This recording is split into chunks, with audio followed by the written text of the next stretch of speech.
Вечерний дым над городом возник, куда-то вдаль покорно шли вагоны. Вдруг промелькнул прозрачней анемоны, в одном из окон полудетский лик. На веках тень.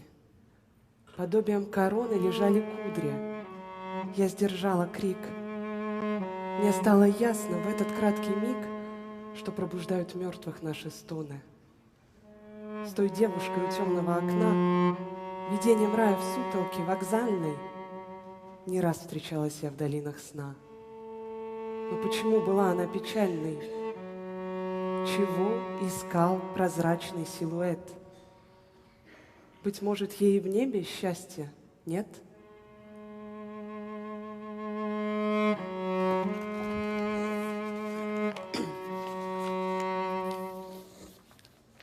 Et si j'allais mourir comme cela, subitement prise d'une maladie? Je ne saurais peut-être pas si je suis en danger. On me le cachera, et après ma mort, on fouillera dans mes tiroirs, on trouvera mon journal. Ma famille le détruira après l'avoir lu, et il ne restera bientôt plus rien de moi. Rien. Rien. C'est ce qui m'a toujours épouvantée. Vivre, avoir tant d'ambition, combattre, souffrir, pleurer, et au bout, l'oubli. L'oubli. Mais si je ne vis pas assez pour être illustre, mon journal intéressera les naturalistes. C'est toujours curieux la vie d'une femme, jour après jour, sans pause, comme si personne au monde ne devait jamais la lire, et en même temps avec l'intention d'être lue. Car je suis bien sûre qu'on me trouvera sympathique, et je dis tout. Sans cela, à quoi bon? Du reste, ça se verrait bien que je dis tout.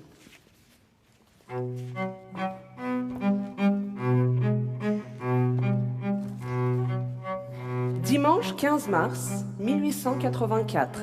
Je reste à la maison pour écrire à l'inconnu, c'est-à-dire que c'est moi qui est une inconnue pour lui.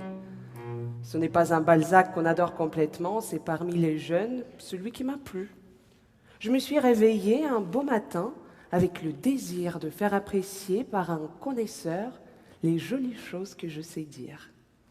J'ai cherché et j'ai choisi celui-là.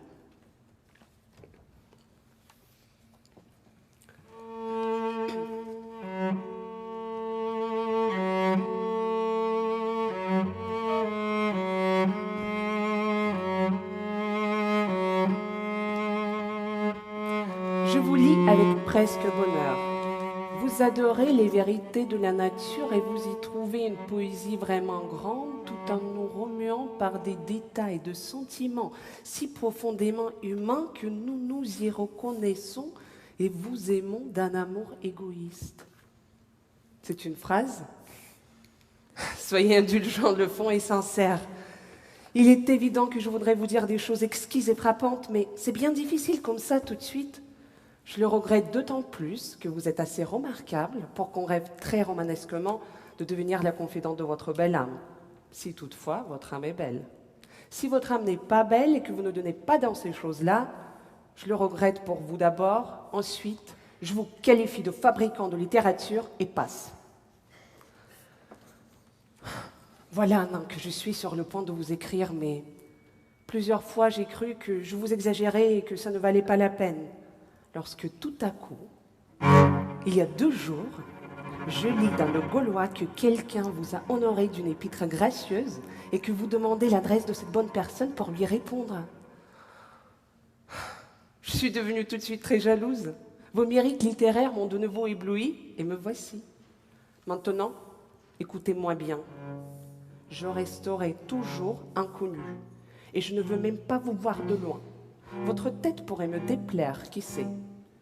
Je sais seulement que vous êtes jeune et que vous n'êtes pas marié. 2 points essentiels, même dans les bleus de nuages. Mais je vous avertis que je suis charmante. Ces douces pensées vous encouragera à me répondre. Il me semble que si j'étais homme, je ne voudrais pas de commerce, même épistolaire, avec une vieille Anglaise fagotée, quoi qu'on pense.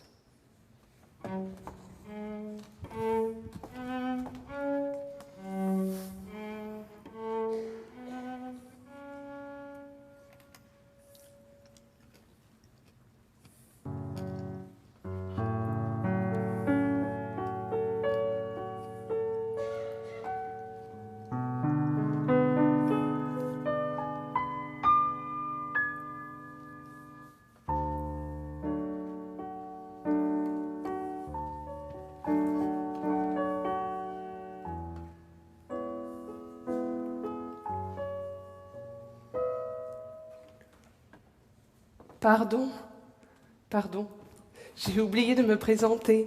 Je m'appelle Marie Bashkirtsev. Je suis née le 11 novembre 1858 à Poltava, en Ukraine. Mon père était le fils du Paul Grigorievich Bashkirtsev, d'une vieille noblesse de province, brave, tenace, dure et même féroce. Maman s'est mariée à 21 ans après avoir dédaigné de très beaux partis.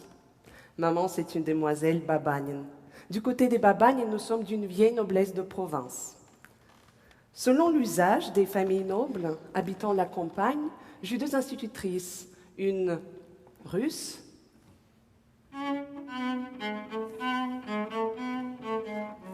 et l'autre française.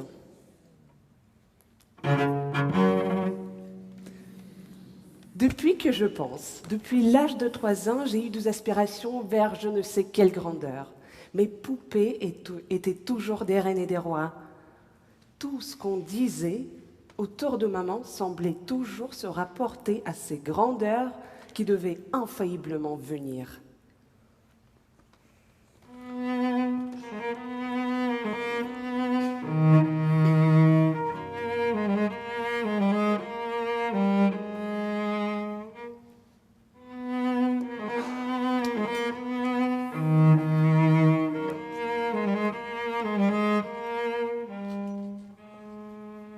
Madame, ma lettre assurément ne sera pas celle que vous attendez.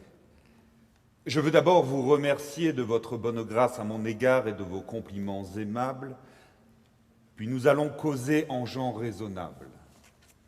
Vous me demandez d'être ma confidente. Oui, mais à quel titre? Je ne vous connais point.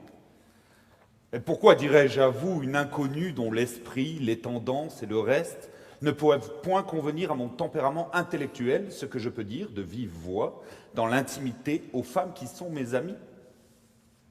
Ne serait-ce point un acte d'écervelé et d'inconstant ami?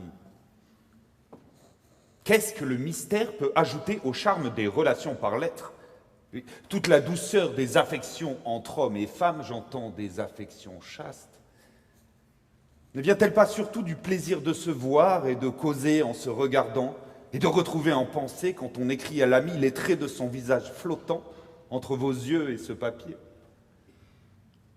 Comment écrire des choses intimes, le fond de soi, à un être dont on ignore la forme physique, la couleur des cheveux, le sourire, le regard? Madame, quel intérêt aurais-je à vous raconter j'ai fait ceci, j'ai fait cela, sachant que cela n'évoquera devant vous que l'image des choses peu intéressantes, puisque vous ne me connaîtrez point? Vous faites allusion à une lettre que j'ai reçue dernièrement. Oui, elle était d'un homme qui me demandait un conseil, voilà tout. J'en reviens aux lettres d'inconnus. J'en ai reçu depuis 2 ans, 50 à 60 environ. Alors comment choisir entre ces femmes, la confidente de mon âme, comme vous dites? Tout cela n'est pas très galant, n'est-ce pas? Mais si je me jetais à vos pieds, pourriez-vous me croire fidèle dans mes affections morales? Pardonnez-moi, madame, ces raisonnements d'homme plus pratiques que poétiques, et croyez-moi votre reconnaissant et dévoué, Guy de Maupassant. Pardon pour les ratures de ma lettre, je ne puis écrire sans en faire, et je n'ai point le temps de me recopier.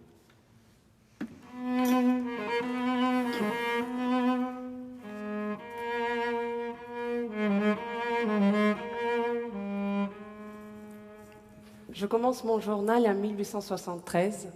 J'ai donc 15 ans. À ce moment, j'habite Nice.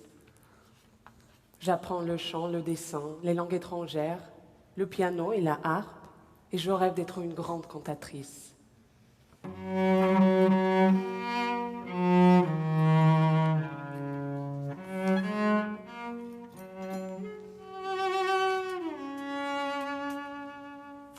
9 juin 1873, j'écris. J'ai commencé l'étude du dessin. Je me sens fatiguée, molle, incapable de travailler. Les étés à Nice me tuent. Il n'y a personne, enfin je souffre, je suis prête à pleurer. On ne vit qu'une fois. Passer un été à Nice, c'est perdre la moitié de la vie. Je pleure maintenant. Une larme est tombée sur le papier. Si maman et les autres savaient combien cela me coûte de rester ici, ils ne me garderaient pas dans cet affreux désert. Enfin, j'ai trouvé ce que je désirais sans savoir quoi. Vivre, c'est Paris. Paris, c'est vivre. Je me martyrisais parce que je ne savais pas ce que je voulais. Maintenant, je sais ce que je veux. Je vois devant moi déménager de Nice à Paris, avoir un appartement, le meubler, avoir les chevaux, comme à Nice.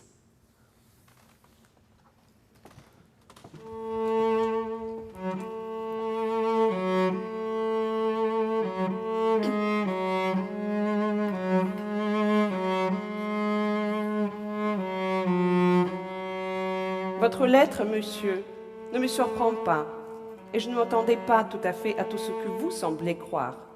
Mais d'abord, je ne vous ai pas demandé d'être votre confidente. Ce serait un peu trop simple. Et si vous avez le temps de relire ma lettre, vous verrez que vous n'aviez pas daigné saisir du premier coup le ton ironique et irrévérencieux que j'ai employé à mon égard. Vous m'indiquez aussi le sexe de votre autre correspondant. Je vous remercie. Mais ma jalousie étant toute spirituelle, cela m'importait peu. Pour ce qui est du charme qui peut ajouter le mystère, tout dépend des goûts. Que ça ne vous amuse pas bien, mais moi, ça m'amuse follement. Je le confesse en toute sincérité. Du reste, si ça ne vous amuse pas, c'est que pas une de vos correspondantes n'a su vous intéresser, voilà tout. Et si moi non plus, je n'ai pas su frapper la note juste, je suis trop raisonnable pour vous en vouloir. Rien que 60 ? Je vous aurais cru plus obsédée. Avez-vous répondu à toutes ? Mon tempérament intellectuel peut ne pas vous convenir. Vous seriez bien difficile. Enfin, je m'imagine que je vous connais. C'est du reste l'effet que les romanciers produisent sur les petites femmes un peu bêtes. Pourtant, vous devez avoir raison. Comme je vous écris avec la plus grande simplicité, il se peut que j'ai l'air d'une jeune personne sentimentale ou même d'une chercheuse d'aventure. Ce serait bien vexant. Ne vous excusez donc pas de votre manque de poésie, galanterie, etc. Décidément, ma lettre a été plate. À mon très vif regret, en resterons-nous donc là ? À moins qu'il me prenne envie quelques jours de vous prouver que je ne méritais pas le numéro 61. Quant à vos raisonnements, ils sont beaux mais partis à faux. Je vous les pardonne donc, et même les ratures, soyez heureux. Pourtant, s'il ne vous fallait qu'un signalement vague pour m'attirer les beautés de votre vieille âme sans flair, on pourrait dire par exemple cheveux blonds, taille moyenne, né entre l'an 1812 et 1863, et au moral, ah non, j'aurais l'air de me vanter et vous apprendriez du coup que je viens de Marseille. Pardonnez-moi les taches et les ratures, etc., mais je me suis recopiée déjà 3 fois.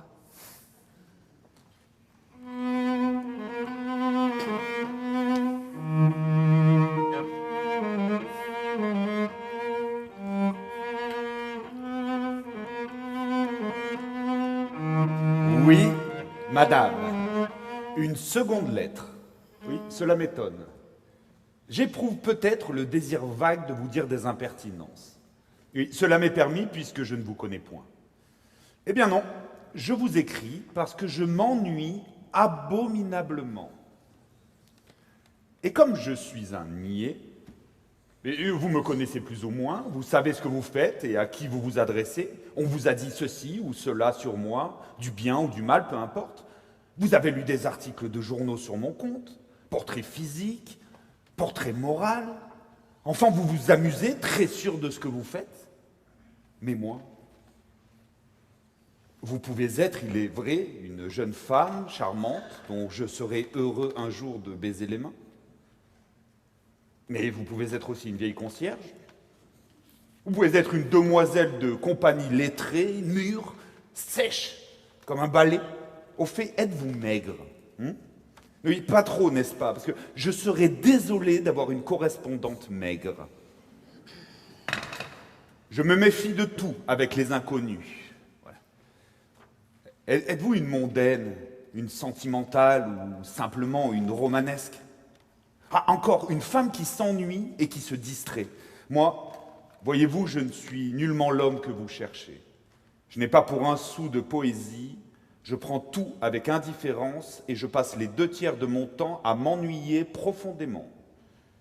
J'occupe le 3e tiers à écrire des lignes que je vends le plus cher possible en me désolant d'être obligé de faire ce métier abominable qui m'a valu l'honneur d'être distingué par vous. En voilà des confidences, qu'en dites-vous, madame? Oui, vous devez me trouver sans gêne, pardonnez-moi. Il me semble en vous écrivant que je marche dans un souterrain noir avec la crainte de trous devant mes pieds. Et je donne des coups de canne au hasard pour sonder le sol. Quel est votre parfum? Êtes-vous gourmande? Comment est votre oreille physique, la couleur de vos yeux? Une musicienne. Je ne vous demande pas si vous êtes marié, si vous l'êtes, vous me répondrez non, et si vous ne l'êtes pas, vous me répondrez oui. Je vous baise les mains, madame. 1874. J'aime Nice. Nice, c'est ma patrie. Nice m'a donné la santé, les fraîches couleurs. C'est si beau.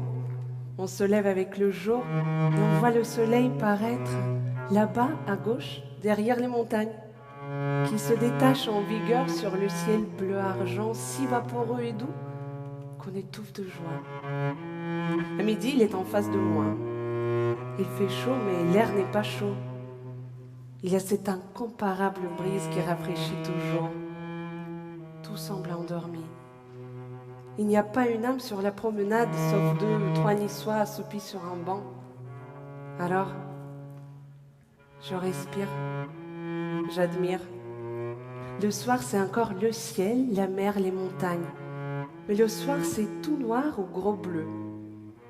Et c'est quand la lune, lui, c'est ce chemin immense dans la mer qui semble être un poisson aux écailles de diamant.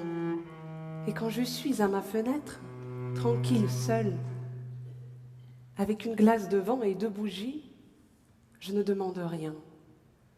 Et je me prosterne devant Dieu.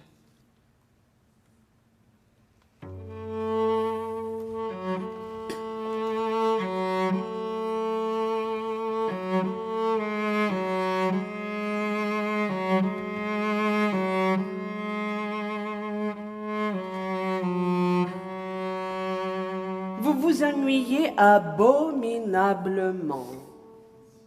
Il est vrai que je m'amuse, mais il n'est pas vrai que je vous connaisse tant que cela.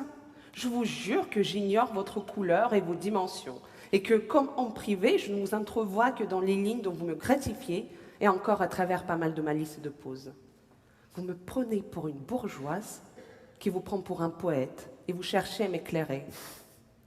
Georges Sand s'est déjà vanté d'écrire pour de l'argent, et le laborieux Flaubert a jeun sur ses peines extrêmes.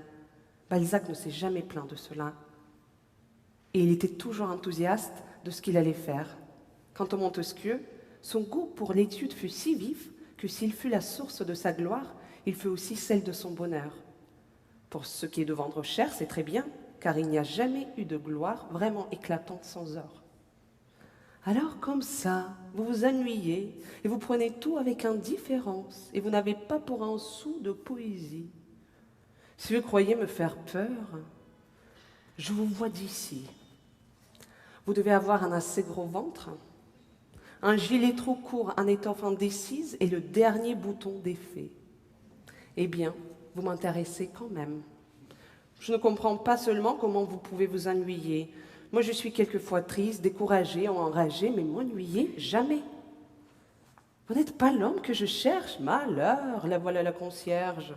Vous seriez bien aimable en m'apprenant comment il est fait, celui-là. Je ne cherche personne, monsieur, et j'estime que les hommes ne doivent être que des accessoires pour les femmes fortes. Enfin, je vais répondre à vos questions, et avec une grande sincérité, car je n'aime pas me jouer de la naïveté d'un homme de génie qui s'assoupit après dîner en fumant son cigare. Maigre? Non, mais pas grasse non plus. Mondaine, sentimentale, romanesque, mais comment l'entendez-vous? Il me semble qu'il y a place pour tout cela dans un même individu. Tout dépend du moment, de l'occasion, des circonstances. Je suis opportuniste et surtout victime des contagions morales. Ainsi, il peut m'arriver de manquer de poésie, tout comme vous. Mon parfum, celui de la vertu. Oui, gourmande ou plutôt difficile. L'oreille est petite, un peu régulière mais jolie. Les yeux gris. Oui, musicienne mais pas aussi pianiste que l'on doit l'être. Si je n'étais pas mariée, pourrais-je lire vos abominables livres? Êtes-vous satisfait de ma docilité? Si oui, défaites encore un bouton et pensez à moi pendant que le crépuscule tombe.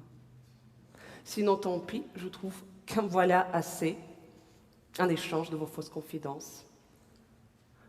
Oserais-je vous demander quels sont vos musiciens et vos peintres?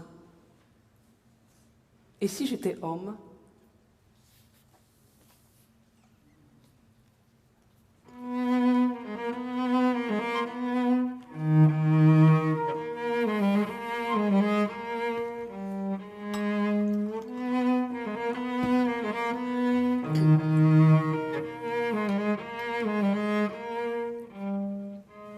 Madame, je viens de passer 15 jours à Paris et je n'ai pu vous répondre plus tôt.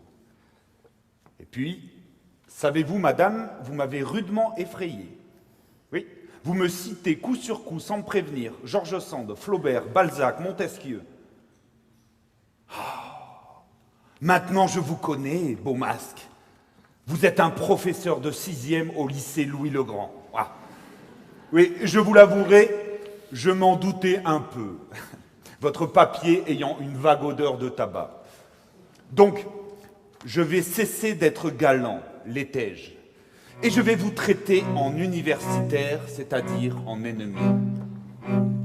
Ah, vieux pion, vieux rongeur de latin, vous avez voulu vous faire passer pour une jolie femme et vous allez m'envoyer vos essais, un manuscrit traitant de l'art et de la nature pour le présenter à quelques revues et en parler à quelques articles. Ah, quelle chance que je ne vous ai point prévenu de mon passage à Paris. J'aurais vu arriver chez moi, un matin, un vieil homme râpé qui aurait posé son chapeau par terre pour tirer de sa poche un rouleau de papier attaché avec une ficelle, et il m'aurait dit « Monsieur, je suis la dame qui... » Eh bien, monsieur le professeur, je vais cependant répondre à quelques-unes de vos questions. Bon, je commence par vous remercier des détails bienveillants que vous me donnez sur votre physique et sur vos goûts. Je vous remercie également pour le portrait que vous avez fait de moi. Il est ressemblant, ma foi. Enfin, je signale cependant quelques erreurs. 1, moins de ventre. 2, je ne fume jamais. Et 3, je ne bois ni bière, ni vin, ni alcool, rien que de l'eau. Donc la béatitude devant le boc n'est pas ma pose de prédilection. Oui, alors vous me demandez quel est mon peintre parmi les modernes. Millet. Mon musicien, j'ai horreur de la musique. En fait, je préfère en réalité une jolie femme à tous les arts. Oui, je mets un bon dîner, un vrai dîner, le dîner rare, presque sur le même rang qu'une jolie femme. Voilà ma profession de foi, monsieur le vieux professeur.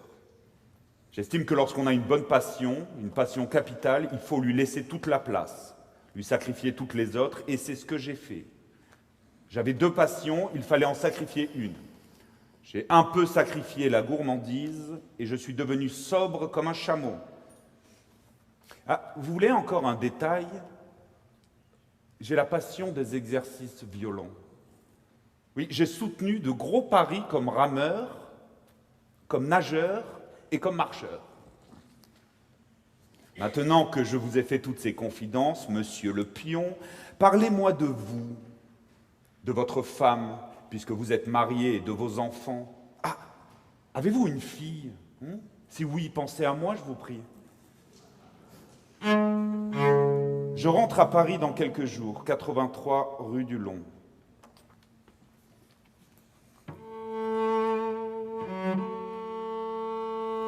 « 1877. Je suis décidée à rester à Paris où j'étudierai. Toutes les fantaisies sont épuisées. La Russie m'a fait défaut et je suis bel et bien corrigée. Et je sens que le moment est enfin venu de m'arrêter. Avec mes dispositions, je rattraperai le temps perdu en 2 années. Ainsi donc, au nom du Père, du Fils et du Saint-Esprit, et que la protection divine soit avec moi, ce n'est pas une décision éphémère comme tant d'autres, mais définitive. Je me consacrerai tout entière à la peinture. C'est ce qui me passionne aujourd'hui, c'est ma peinture. Je ne me sens pas digne de dire mon art. Pour parler d'art, il faut déjà devenir quelqu'un. Sans cela, on a l'air d'un amateur ridicule.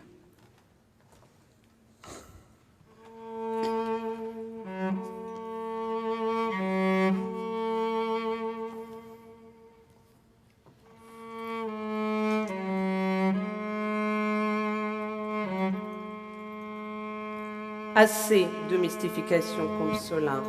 Puisque vous savez tout, je ne vous cacherai plus rien. Oui, monsieur, j'ai l'honneur d'être pion, comme vous dites. Et je vais vous le prouver par 8 pages d'admonestation. Trop malin pour apporter des manuscrits avec des ficelles ostensibles, je vous ferai savourer mes doctrines à petite dose. J'ai profité, monsieur, des loisirs de la Semaine Sainte pour relire vos œuvres complètes. Vous êtes un gaillard, c'est incontestable. Je ne vous avais jamais lu en bloc et d'un trait. L'impression est donc presque fraîche et cette impression, il y a de quoi mettre tous mes lycéens à l'envers et troubler tous les couvents de la chrétienté. Mais vous abhorrez la musique? Est-ce possible? On vous aura joué de la musique savante. Enfin, heureusement que votre livre n'est pas encore fait. Le livre où il y aura une femme. Oui, monsieur, une femme, et pas d'exercice violent. En arrivant premier dans une course, vous ne serez toujours que l'égal d'un cheval, et quelque noble que soit cet animal, ça n'est un jeune homme. La table, les femmes, mes jeunes amis, prenez garde, cela tourne à la gaudriole et ma qualité de pion devrait m'interdire de vous suivre sur ce terrain brûlant. Pas de musique, pas de tabac, diable. Millet bien, mais vous dites millet, comme le bourgeois dit Raphaël. Je vous conseille de regarder un petit moderne qui s'appelle Bastien Lepage, allez rue de 16. Quel âge avez-vous au juste? C'est sérieusement que vous prétendez préférer les jolies femmes à tous les arts? Vous vous fichez de moi? Pardonnez-moi l'incohérence de ce fragment et ne me laissez pas longtemps sans lettres. Là-dessus, immense mangeur de femmes, je vous souhaite et me dis avec une sainte terreur votre dévoué serviteur, Savintin Joseph.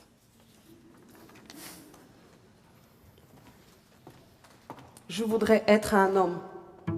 Je sais que je pourrais devenir quelqu'un, mais avec les jupes, où vous voulez qu'on aille? Le mariage est la seule carrière des femmes. L'homme a 36 chances, la femme n'en a qu'une. Je n'ai jamais été si révoltée contre l'état des femmes.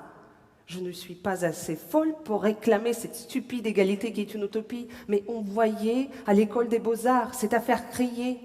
Pourquoi ne puis-je aller étudier là? Où peut-on avoir un enseignement aussi complet que là?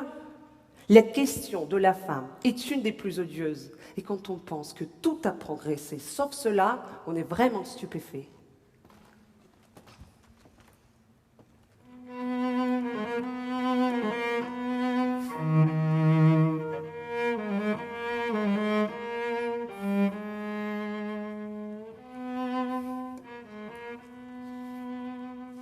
Mon cher Joseph, puisque nous ne nous connaissons nullement, ne nous gênons point l'un vis-à-vis de l'autre et parlons franchement comme 2 compères. Soit, je vais même vous donner l'exemple d'un abandon complet. Au point où nous sommes, nous pouvons bien nous tutoyer, n'est-ce pas? Donc, je te tutoie, et si tu n'es pas content, zut, adresse-toi à Victor Hugo qui t'appellera cher poète. Sais-tu que pour un maître d'études à qui sont confiés de jeunes innocents, tu me dis des choses pas mal raides? Quoi, tu n'es pas pudique du tout. Ni dans tes lectures, ni dans tes écrits, ni dans tes paroles, ni dans tes actions. Et je m'en doutais. Et tu crois que quelque chose m'amuse, et que je me moque du public. Mais, mon pauvre Joseph, il n'y a pas sous le soleil d'homme qui s'embête plus que moi. Rien ne me paraît valoir la peine d'un effort ou la fatigue d'un mouvement.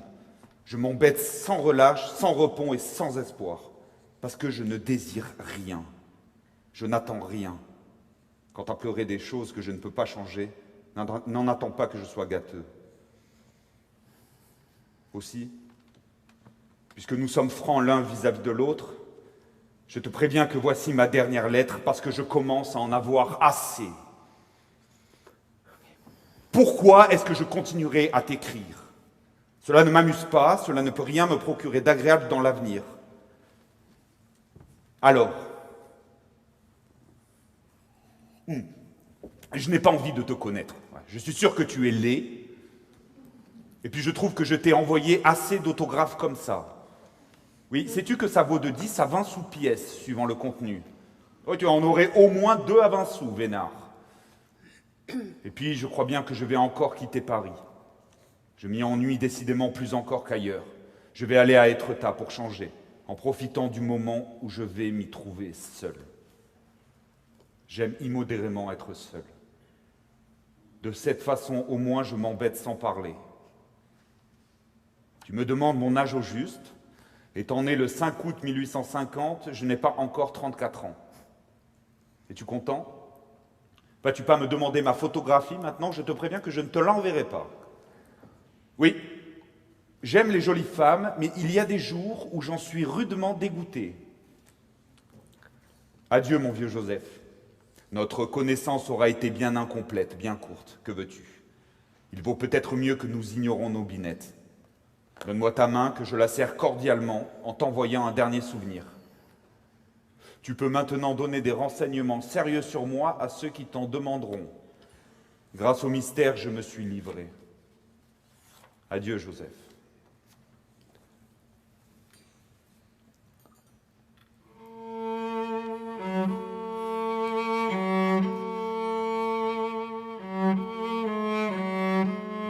Comme je le prévoyais, tout est fini entre mon écrivain et moi. Sa 4e lettre est grossière et sotte.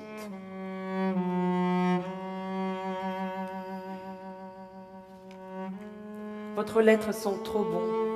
Il n'y avait pas besoin de tant de parfum pour que j'en sois suffoquée. Ainsi, c'est là que vous avez trouvé pour répondre à une femme coupable tout au plus d'imprudence? Joli. Sans doute Joseph a tous les torts. C'est même pour cela qu'il est si vexé. Mais il avait la tête remplie de toutes les légèretés de vos livres, comme d'un refrain dont on ne peut se défaire. Pourtant, je le blâme sévèrement, car il faut être sûr de la courtoisie de son adversaire avant de risquer des plaisanteries comme les siennes. Enfin, vous auriez pu, il me semble, l'humilier avec plus d'esprit. Maintenant, je vous dirai une chose incroyable, et surtout que vous ne croirez jamais et qui, venant après coup, n'a plus qu'une valeur historique. Eh bien, c'est que moi aussi, j'en avais assez. À votre 4e lettre, j'étais refroidie, la satiété. Du reste, je ne tiens qu'à ce qui m'échappe. Je devrais donc tenir à vous maintenant? Mais presque. Pourquoi vous ai-je écrit? On se réveille un beau matin et l'on trouve qu'on est un être rare, entouré d'imbéciles. On se lamente sur tant de perles devant tant de cochons. Si j'écrivais à un homme célèbre, à un homme digne de me comprendre, ce serait charmant, romanesque, et qui sait, au bout d'une quantité de lettres, ce serait peut-être un ami conquis dans des circonstances peu ordinaires. Je vous ai choisi avec l'espoir de vous admirer sans borne plus tard, car, comme je le pensais, vous êtes très jeune, relativement.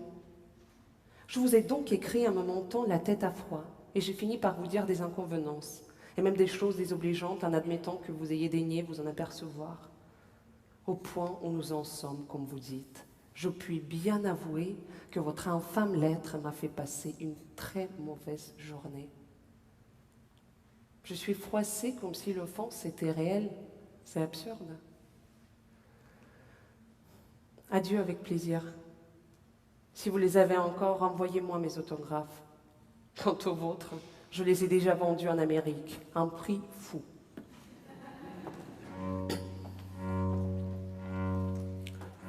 Profond dégoût de moi-même. Je hais tout ce que j'ai fait, dit et écrit. Je me déteste parce que je n'ai justifié aucune de mes espérances. Je suis bête. Je manque donc de tact et j'en ai toujours manqué. Désignez-moi une parole d'esprit ou un acte raisonnable de moi. Rien que de la bêtise. Je me croyais spirituelle et je suis absurde. Je me croyais hardie et je suis peureuse. Je me croyais du talent et je ne sais où je l'ai mis.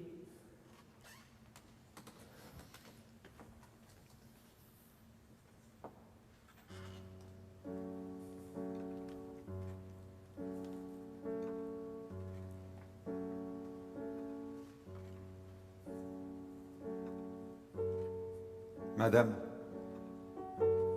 je vous ai donc vivement blessé. Non, ne le niez pas. J'en suis ravi. Je vous en demande pardon bien humblement. Mais je me demandais qui est-ce. Elle m'a écrit d'abord une lettre sentimentale, une lettre de rêveuse, d'exaltée. C'est une pose commune aux filles. Est-ce une fille? Beaucoup d'inconnus sont des filles. Alors, madame, j'ai répondu dans un ton sceptique. Vous avez été plus vite que moi et votre avant-dernière lettre contenait des choses étranges. Je ne savais plus du tout d'ailleurs de quelle nature vous pouvez être. Je me disais toujours, est-ce une femme masquée qui s'amuse, une simple drôlesse? Vous savez le moyen indiqué pour reconnaître les femmes du monde au bal de l'opéra? On les chatouille. Les filles sont habituées à cela et disent simplement « finissez ». Les autres se fâchent. Je vous ai pincé d'une façon fort inconvenante, je l'avoue, et vous vous êtes fâchés. Maintenant, je vous demande pardon. D'autant plus qu'une phrase de votre lettre m'a fait beaucoup de peine. Vous dites que ma réponse infâme, non, ce n'est pas infâme qui m'a touché. Vous avez fait passer une mauvaise journée. Cherchez, madame, des raisons subtiles qui ont pu m'affliger quant à l'idée d'avoir fait passer une mauvaise journée à une femme que je ne connais point. Maintenant, croyez, madame, que je ne suis ni aussi brutal, ni aussi sceptique, ni aussi inconvenant que je l'ai paru avec vous. Mais j'ai malgré moi une grande méfiance de tout mystère, de l'inconnu et des inconnus. Comment voulez-vous que je dise une chose sincère à la personne X qui m'écrit anonymement, qui peut être un ennemi, j'en ai, ou simplement farceur? Je me masque avec les gens masqués, c'est de bonne guerre. Je viens de voir cependant un petit coin de votre nature par ruse. Encore pardon. Je baise la main inconnue qui m'écrit.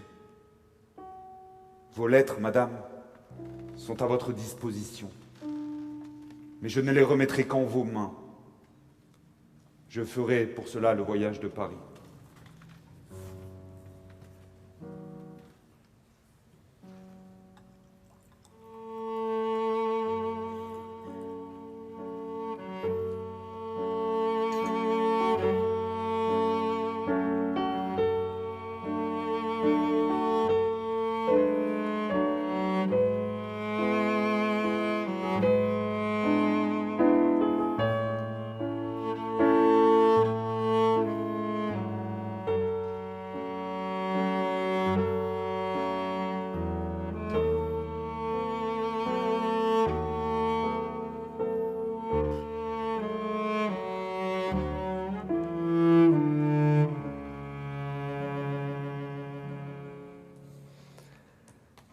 Rosalie m'a apporté de la poste restante une lettre de Guy de Maupassant, la 5e et la mieux. Nous ne sommes donc plus fâchés. Et puis, il a fait dans le Gaulois une chronique ravissante. Je me sens radoucie. C'est si amusant. Cet homme que je ne connais pas occupe toutes mes pensées. Pense-t-il à moi? Pourquoi m'écrit-il?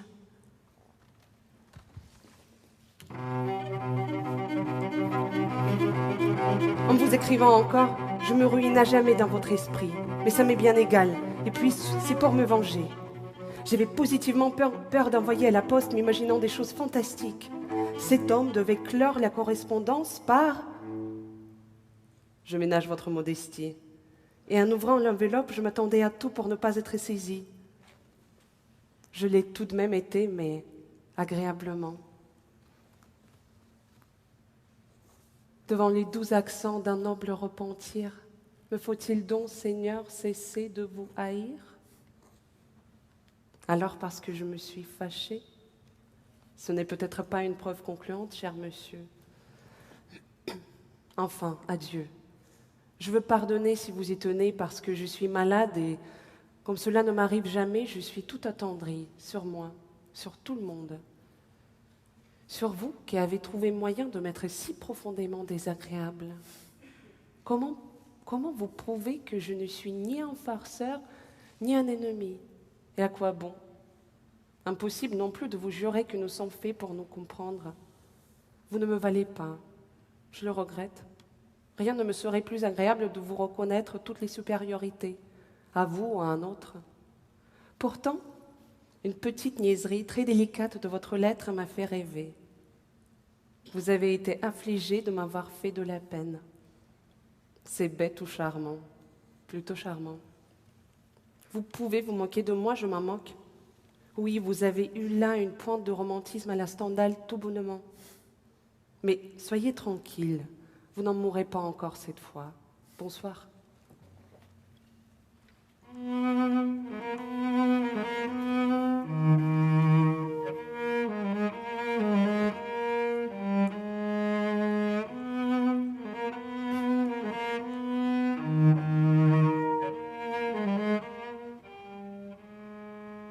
Madame, je viens de passer une dizaine de jours en mer, et voilà pourquoi je ne vous ai point répondu plus tôt. Me voici revenu à Paris pour quelques semaines avant de m'éloigner pour l'été. Décidément, madame, vous n'êtes pas contente et vous me déclarez, pour bien me montrer votre irritation, que je vous suis fort inférieur. Madame, si vous me connaissiez, vous sauriez que je n'ai aucune prétention sous le rapport de la valeur morale ou de la valeur artistique. Au fond, je me moque de l'une comme de l'autre. Tout m'est à peu près égal dans la vie, homme, femme et événements. Voilà ma vraie profession de foi. Et j'ajoute, ce que vous ne croirez pas, que je ne tiens pas plus à moi qu'aux autres. Tout se divise en ennuis, farces et misères. Vous dites que vous vous ruinez à jamais dans mon opinion en m'écrivant encore, mais pourquoi cela? Vous avez eu le très rare esprit de me confesser que vous étiez blessé par ma lettre, de l'avouer d'une façon irritée, simple, franche, charmante, qui m'a touché, ému. Je vous ai fait mes excuses en vous disant mes raisons, vous m'avez encore répondu fort gentiment, sans désarmer, tout en montrant presque de la bienveillance, mêlée encore de colère, mais quoi de plus naturel? Enfin, mais comment se fait-il que vous ne connaissez personne des gens que je connais? Car lorsque je passe par Paris, je vais tous les soirs dans le monde. Vous me diriez d'être tel jour dans telle maison, j'irai. Si je vous paraissais trop désagréable, vous ne vous feriez point connaître. Mais ne vous faites pas d'illusions sur ma personne.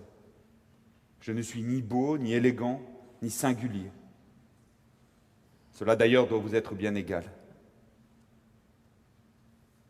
Que diriez-vous d'un soir au théâtre, sans vous faire connaître, si vous voulez? Je vous dirai le numéro de ma loge, ou j'irai avec des amis. Vous ne me direz point celui de la vôtre. Et vous pourriez m'écrire le lendemain « Adieu, monsieur ». Je sais bien que je vais vous inspirer maintenant une grosse méfiance, tant pis. Vous ne voulez donc pas nous voir. On sait plus de choses sur quelqu'un en l'écoutant parler 5 minutes qu'en lui écrivant pendant 10 ans. Je vous baise les mains, madame.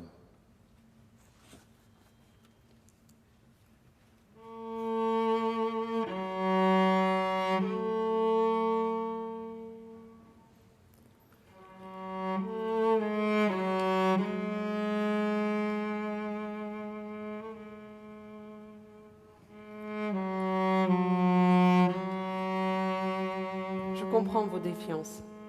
Il est peu probable qu'une jeune femme comme il faut, jeune et jolie, s'amuse à vous écrire. Et ça? Mais monsieur, allons, j'allais oublier que c'est fini nous deux. Je crois que vous vous trompez. Et je suis encore bonne de vous le dire, car je vais cesser d'être intéressante si je ne l'ai jamais été. Vous allez voir comment. Je me mets à votre place. Une inconnue se dessine à l'horizon. Si l'aventure est facile, elle me répugne. S'il n'y aura rien à faire, elle est inutile et m'ennuie. Je n'ai pas le bonheur d'être entre les deux. Et je vous en avertis très gentiment puisque nous avons fait la paix. Ce que je trouve très drôle, c'est de vous dire simplement la vérité pendant que vous imaginez que je vous mystifie. Mais non, je ne veux pas vous voir. Et vous? Vous ne voulez donc pas d'un peu de fantaisie au milieu de vos saletés parisiennes? Pas d'amitié impalpable? Je ne refuse pas de vous voir. Et je vais même m'arranger pour cela, sans vous en prévenir. Si vous saviez qu'on vous regarde exprès, vous auriez peut-être l'air bête. Il faut éviter ça. Votre enveloppe terrestre m'est indifférente, mais la mienne à vous. Mettez que vous ayez le mauvais goût de ne pas me trouver merveilleuse. Croyez-vous que je serais contente, quelque pure que soient mes intentions? Un jour, je ne dis pas. Je compte même vous étonner un peu ce jour-là. En attendant, si cela vous fatigue, ne nous écrivons plus. Je me réserve pourtant le droit de vous écrire lorsqu'il me passera des atrocités par la tête. Vous vous défiez, c'est très naturel. Eh bien, je vais vous donner un moyen de concierge pour vous assurer que je n'en suis pas une. Ne riez pas seulement. Allez chez une somnambule et faites-lui flairer ma lettre. Elle vous dira mon âge, la couleur de mes cheveux, ce qui m'entoure, etc. Vous écrirez ce qu'elle aura révélé. Alors vous pensez qu'après avoir écrit, rien n'est plus simple que de venir dire « c'est moi ». Je vous assure que ça me gênerait beaucoup. On dit que vous n'appréciez que les fortes femmes aux cheveux noirs. C'est vrai? Nous voir. Laissez-moi donc vous charmer par ma littérature. Vous y êtes bien arrivé, vous.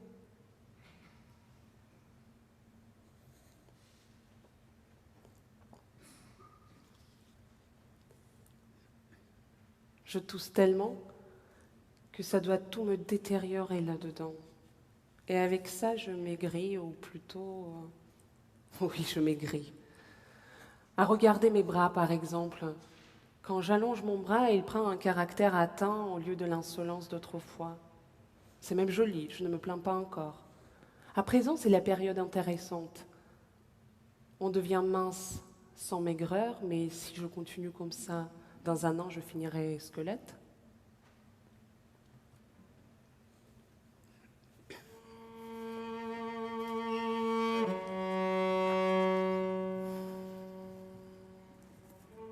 Monsieur, je ne voudrais pas être rasante et je sens que je le suis. Je vous écris des stupidités humiliées d'être lâchée au bout de 6 lettres. J'ai relu ma dernière, en personne d'ordre, je garde mes copies. Et je cherche en quoi j'ai pu si brusquement vous déplaire. Suis-je assez humble? Enfin, je vous ai adopté. Je ne vous demande pas de m'écrire. Je sais bien que c'est romance et puis, si je suis peut-être Héloïse, vous n'êtes pas Abélard. Vous ne pouvez pas comprendre combien je m'amuse à écrire tout un monde à un homme que je ne connais pas. Je voudrais tellement vous intéresser beaucoup.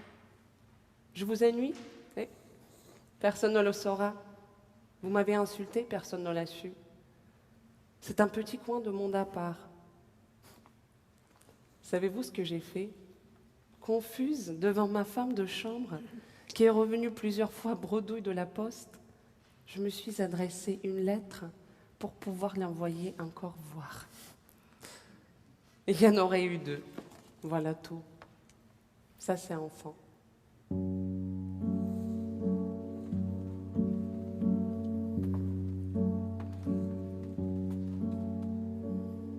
Et je suis de mauvaise humeur, enragée. C'est probablement parce que je mourrai bientôt. Enfin, je suis encore à un âge où l'on trouve de l'ivresse même à mourir. Il me semble que personne n'aime autant tout que moi. Art, musique, peinture, livre, monde, robe, luxe, bruit, calme, tristesse, mélancolie,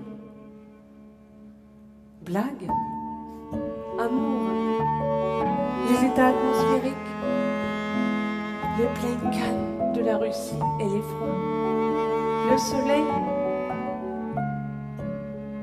toutes les saisons, toutes les montagnes autour de Naples, la neige en hiver, les pluies d'automne, le printemps et les tranquilles journées d'été et ces belles nuits avec ces étoiles brillantes. J'adore et j'admire tout. Tout se présente à moi sous des aspects intéressants et sublimes. Je voudrais tout voir, tout avoir, tout embrasser, me confondre avec tout et mourir, puisqu'il le faut. Dans 2 ans, dans 30 ans, mourir avec extase, pour expérimenter ce dernier mystère, cette fin de tout, ce commencement divin. J'ai toujours été ainsi. Je me souviens qu'il y a 10 ans juste, j'écrivais. Tout dans la vie me plaît. Je trouve tout agréable et tout en demandant le bonheur, je me trouve heureuse d'être misérable. Mon corps pleure et crie. Mais quelque chose qui est au-dessus de moi se réjouit de vivre, quand même.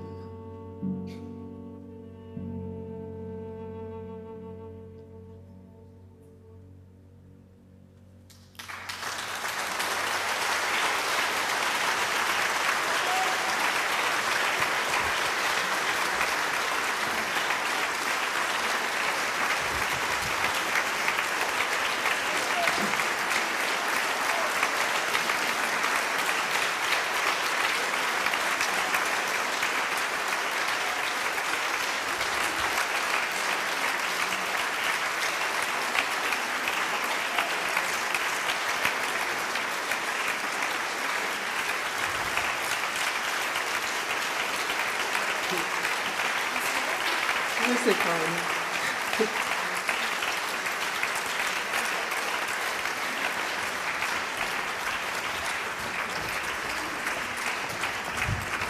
Oui.